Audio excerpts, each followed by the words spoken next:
दृष्टि मिली है मीरा से। और ठाकुर जी किशोरी को कहते हैं, देखो किशोरी जी माधवी खड़ी है। मीराबाई का शरीर ठंडा पड़ गया, रोम रोम पुलकित हो गया, नेत्रों से अश्रु गिर रहे हैं पर पलक झपक नहीं पा रही है। ठाकुर जी समीप नहीं गए, बस दूर से ही कही किशोरी जी से, देखो माधवी आई है। और ठाकुर जी जाकर के सेज पर विराज गए। सब सखियां अपनी अपनी सेवा में लगी हैं, अकेली माधवी दूर खड़ी है, कुछ पता नहीं क्या करना है। ठाकुर जी ने माधवी की ओर देखा और ज्यों-ज्यों ठाकुर जी नयन भर के देखते हैं मीरा को, त्यों-त्यों मानो जैसे प्राण निकलने को होते हैं। नेत्र बंद हो गए मीराबाई की और संपूर्ण लीला द्वापर युग की माधवी रूप की उनको दिखने लगी। एक गोप कन्या माधवी जिसका ब्याह श्री दामा से हुआ।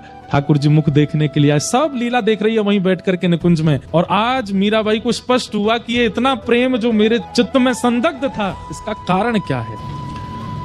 और यहां तक की लीला, जब तक ठाकुर जी ने गिरिराज जी धारण किए तब तक की लीला, संपूर्ण दर्शन जब माधवी को हुआ, नेत्र खुले तो आंखें लाल हैं, नेत्रों से अश्रु गिर रहे हैं। अब मिल गए हो आप, अब आप मुझे दूर मत कीजिएगा।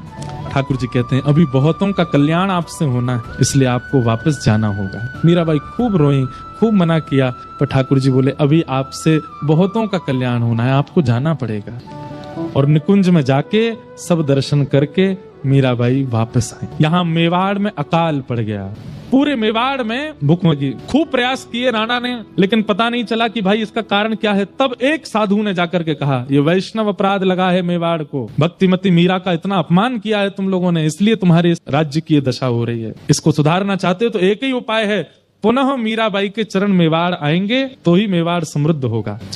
ब्राह्मणों को भेज दिया द्वारिका, पता करा कहाँ है मीराबाई, तो द्वारिका में है, तो वहां पर ब्राह्मणों को भेज दिया, बड़े बड़े श्रेष्ठ जनों को भेज दिया, जाओ याचना करके हाथ जोड़ करके जैसे कहेंगी मीराबाई वैसी हम सेवा करेंगे, उनको मेवाड़ ले आओ वापस। मीराबाई स्नान किया, कहाँ से पधारे, तो सब मेवाड़ी भाषा में बात करने लगे। तो मीराबाई समझ गए, मैं क्या सेवा करूं। बोले हम आपको ले जाने आए हैं। बोले कहाँ, बोले मेवाड़। मेवाड़ का नाम सुनते ही नेत्र बंद हो गए, सब घूमने लगा मीराबाई के चित्त में। घबरा गई मीराबाई, नेत्र सजल हो गए, मैं हाथ जोड़ती, अब मैं थक चुकी हूँ, अब मैं हार जाऊंगी, अब ये मत कीजिए।